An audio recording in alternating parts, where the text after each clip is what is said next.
welcome to a fresh new episode of Science Monitor, our weekly update on all that is happening in the field of science and technology in and around the country. Well, apart from interesting news of novel borewell scanners and silicon solar cells, in this episode we will also discuss about the declining population of sparrows. But first, let's take a look at the headlines. BIRAC completes a 5 years, 2-day celebrations at Delhi. Indian origin teenager Indrani wins the Junior Nobel Prize. Novel technologies for silicon solar cells increases efficiency. Aiding farmers, novel scanners to read water levels in bore wells. And why are sparrows disappearing? We will seek answers to this daunting question in our today's segment In Focus.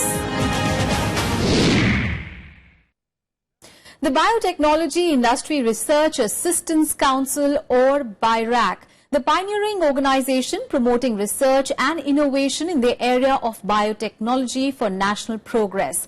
Well, BIRAC recently completed 5 years and the occasion was marked with a 2-day program in Delhi. Well, the event saw the participation of many delegates from India and abroad.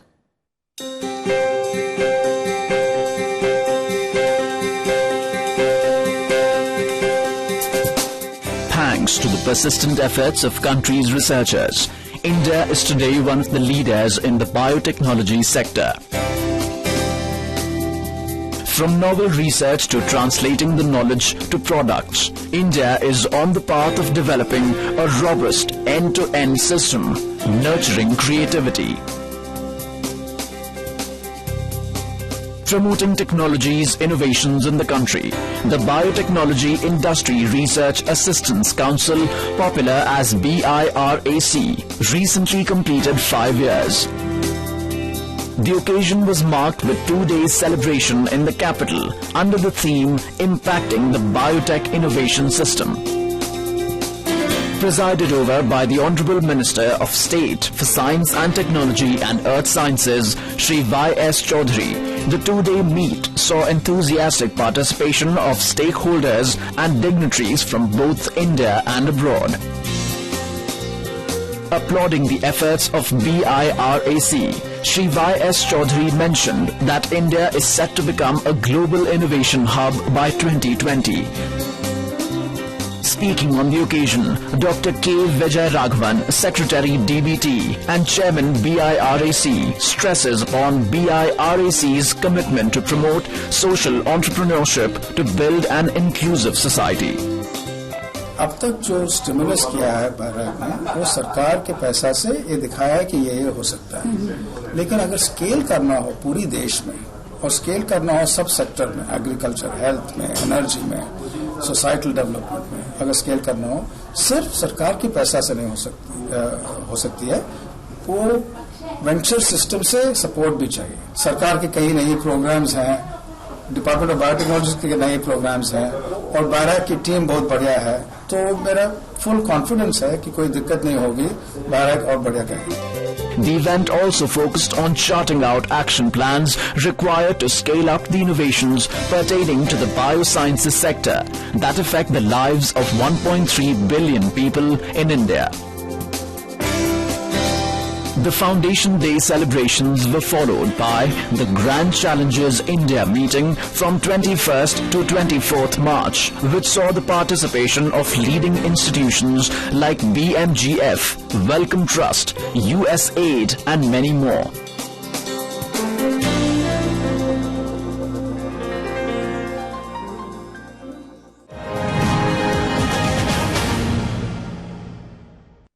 With a rising demand in solar energy, novel technologies to harvest solar energy is also on the rise. Well, along these lines, the research and development team of BHEL ASSCP, with the help of DST, has established a new plant at Gurugram, Haryana, for fabricating highly efficient silicon solar cells.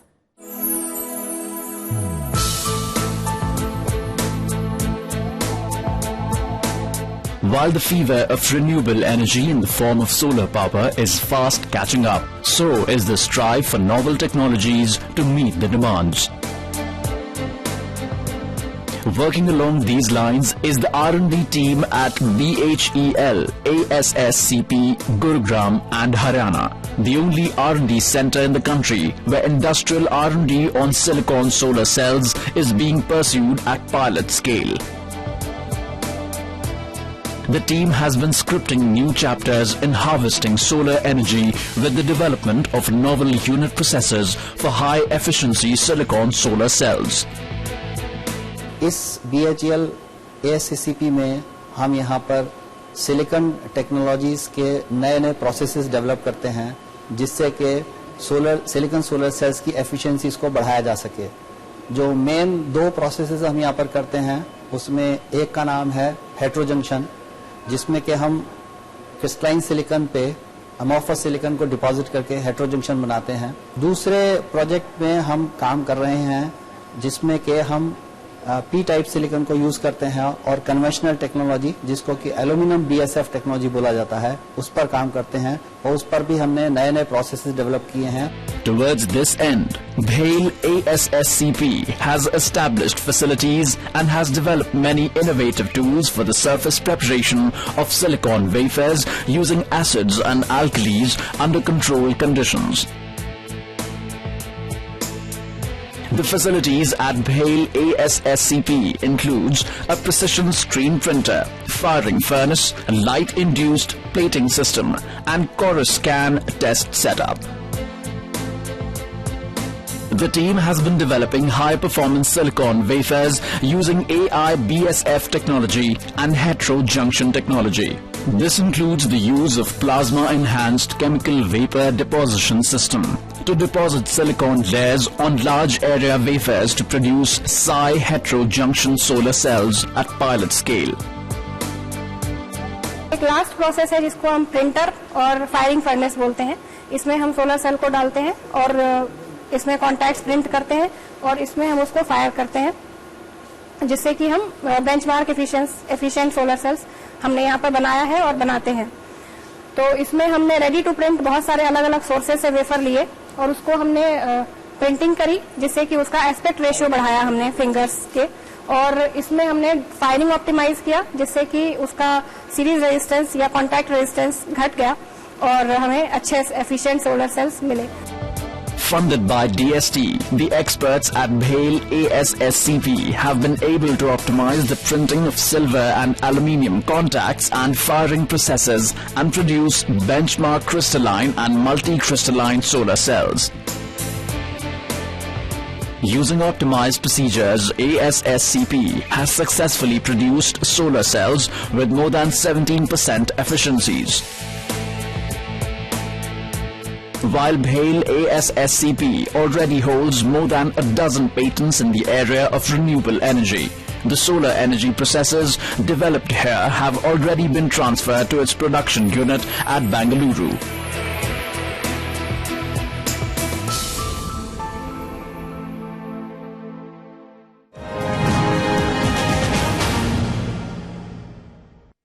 Bringing laurels to the country and proving their scientific acumen are few Indian origin students who recently participated and won the prestigious Junior Nobel Prize.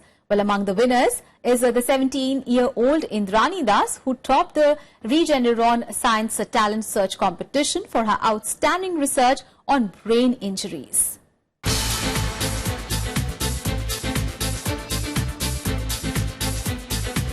India's scientific acumen has been proved time and again, and we are today the leading champions of science in the global arena.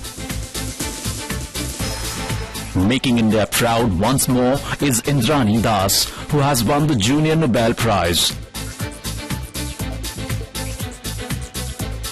The Indian-American teenager has won the top $250,000 prize in the prestigious Regeneron Science Talent Search competition for her research on treating brain injuries and diseases. Indrani Das's research is based on a way for increasing the survival rate of neurons affected by brain injury or neurodegenerative disease. I feel shocked. I feel so blessed and so lucky. It's not something I'd ever imagined, and I feel blessed. Love science's connection to people. I love how science can be abstract when you're working with it and very intense, but at the same time it's in the interest of the greater good. In the same competition, another Indian American, Arjun Ramani, was awarded the third place with $150,000 for his project on networks using mathematical field of graph theory and computer programming. The fifth place, comprising $90,000, was also bagged by an Indian origin student, Archana Verma, for research that could lead to the development of windows that could produce solar power, while Prathik Naidu received the seventh place award for a software to study human genomes and cancer. And Vrinda Madan got the 9th place award of $50,000 for her study of 24 compounds used against malaria, and that identifying 2 compounds that seems to target the disease-causing organism in a novel way. Besides these, 8 other Indian origin students were among the 40 finalists, each of whom received prizes of $25,000. The 40 finalists were selected from over 1,700 students who took part in the contest. One of the most prestigious awards in the area of science and technology for young students, Regeneron Science Talent Search Competition, is popular as the Junior Nobel Prize. It is noteworthy that 12 of the contest alumni have won Nobel Prizes. With such a record, we can hope for some more Nobel Prizes for India in the coming years.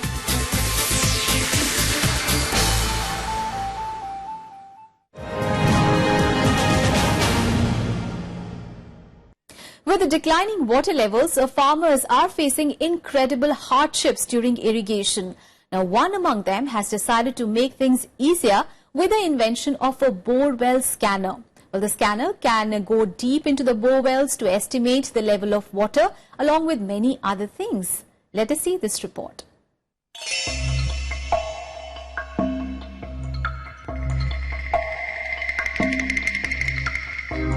Last few decades have seen an unusual fall in the groundwater tables in many parts of the country. Reasons are as wide as decline in rainfall to reckless mining of underground water. With groundwater table lower than usual, bore wells are also fast drying up. With lack of knowledge about the exact water levels in the bore wells, farmers are often confused about the installation of motors, which is an expensive process.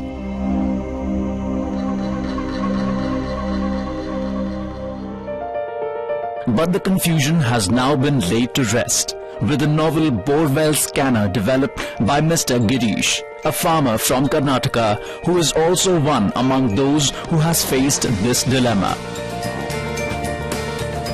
The novel borewell scanner is a capsule-shaped instrument weighing just 1.5 kilograms. The scanner, designed to perform multiple functions, can reach up to 600 feet under in a borewell. My borewell scanner go inside up to 1,000 feet depth. This inside water also. This once again water will be reached. This will be some sensor will detect the water level, and water quality also is tested in TDS level. And go inside water. Some water flowing is there. Some water source, river connected water source also is there. This may use the water flow sensor. This 2XS. This measure the water flow. How much pressure flow is there, and pressure sensor also is there inside.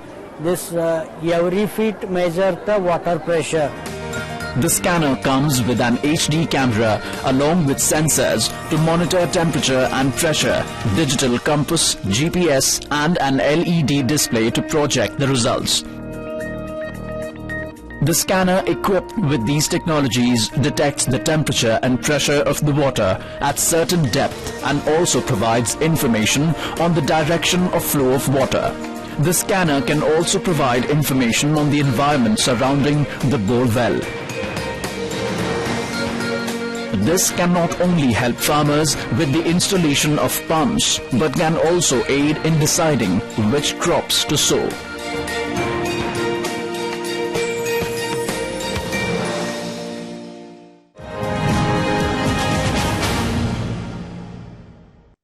And now it is time to take a very short break. We'll be back with more science news. Keep watching Science Monitor.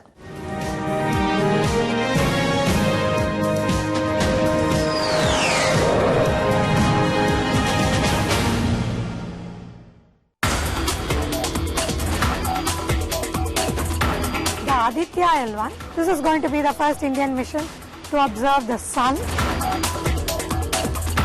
Coming back to Astrosat, we have spent many years first developing the individual payloads. The first time we have developed X-ray optics in the country. First time we have developed UV optics in the country. Watch Eureka with Dr. Sita Somasundaram, Program Director, SSPO at ISRO, only on Rajya Sabha Television.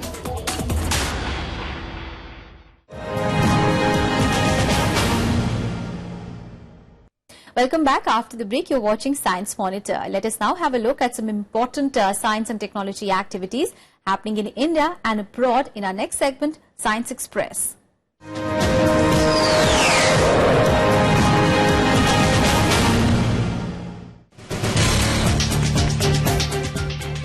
Exploring the extremities of Earth, 2 ISRO teams are now part of the 36th Indian scientific expedition to Antarctica. The Indian scientific mission to Antarctica is an annual event organized by the National Center for Antarctic and Ocean Research. According to reports, the recent expedition will focus on installing stakes on ice for DGPS measurements around Bharati and Maitri. This will help validate glacier surface velocity derived from satellite data and estimate thickness of snow over land and sea. The teams from ISRO include one from Space Applications Center, Ahmedabad, with 2 members, and another from National Remote Sensing Center, Hyderabad, with 4 researchers. While Pluto, once classified as a planet, was identified as a dwarf planet in 2006. A team of researchers are back with the demand of restoring the planet status of Pluto. The demand has been put forth by a group of 6 scientists from institutions across the United States who advocate for a sub-classification system with the argument that Pluto deserves to be a full planet, along with some 110 other bodies in the solar system, including Earth's moon. The good luck coins proved not so lucky for Omsen, the sea turtle, who succumbed to blood poisoning recently. A 25-year-old Thai sea turtle suffered blood poisoning after undergoing a 7-hour-long operation to remove 5 kgs of coins. The coins, which were thrown to the water body at the conservation center in Shonburi for good luck by visitors, were mistaken for food by the turtle. Extending biology beyond the realms of Earth, world's first space-exposed mango cells have survived and given rise to new cells. The study was jointly carried out by the Hain State Farms Agri-Business Group and the South Subtropical Crops Research Institute. The mango embryos generated is reportedly from the materials which have spent 33 days orbiting the Earth on China's Shenzhou 11 manned spacecraft and underwent mutation breeding where they were subjected to radiation, various cabin pressures and weightlessness to induce genetic mutations. Environmentalist and scientist Sunil Jaiswal recently rung the bell claiming that rhododendron flower, endemic in northern India's hilly states, is on the verge of extinction. According to the researcher, the flower, locally known as buttons, is falling prey to climate changes and rising temperature.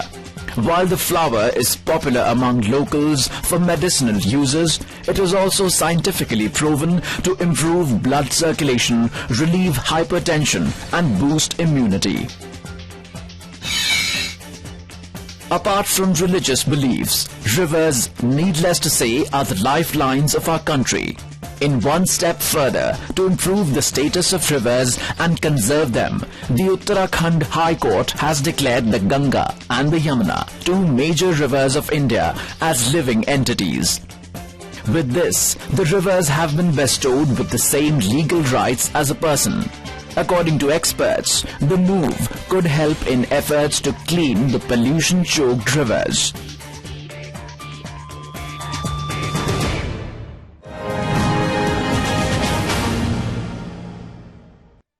There was a time when every household woke up to the chirping of sparrows.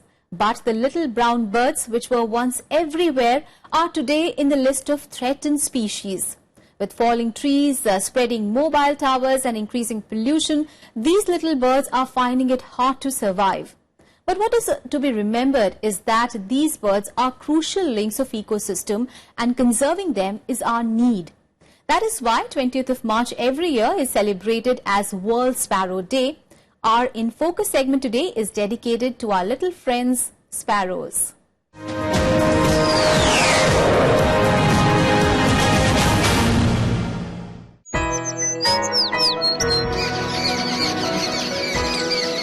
Soft breeze and chirping of sparrows.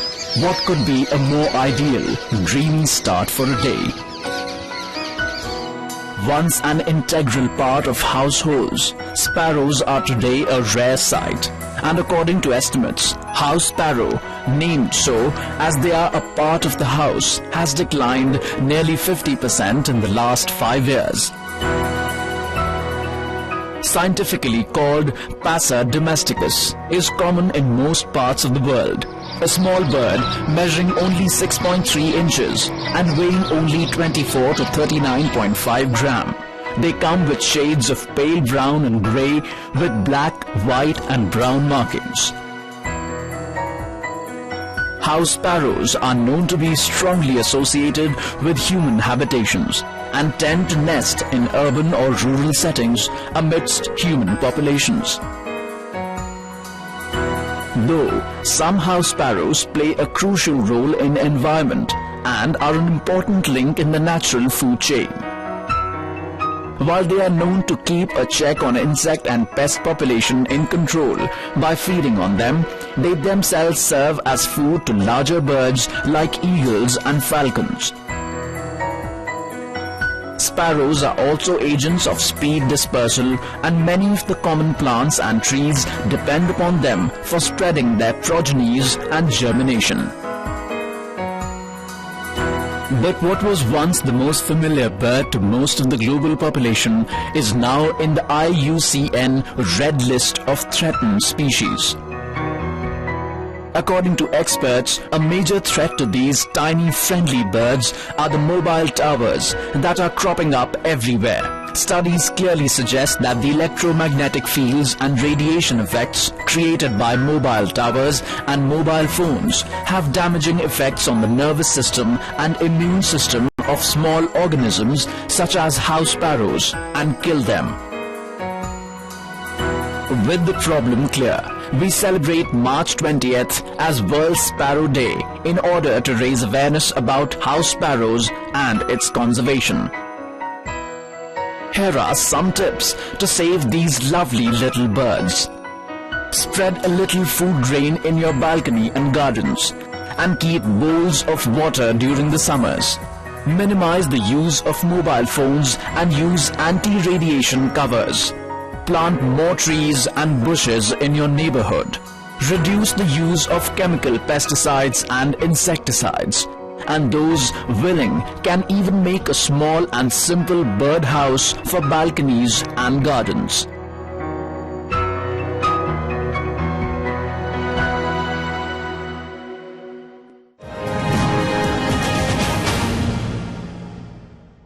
Well, that is all for today. We'll be back with fresh news stories on science and technology again next week. Till then, keep watching Rajya Sabha TV. Thanks for watching.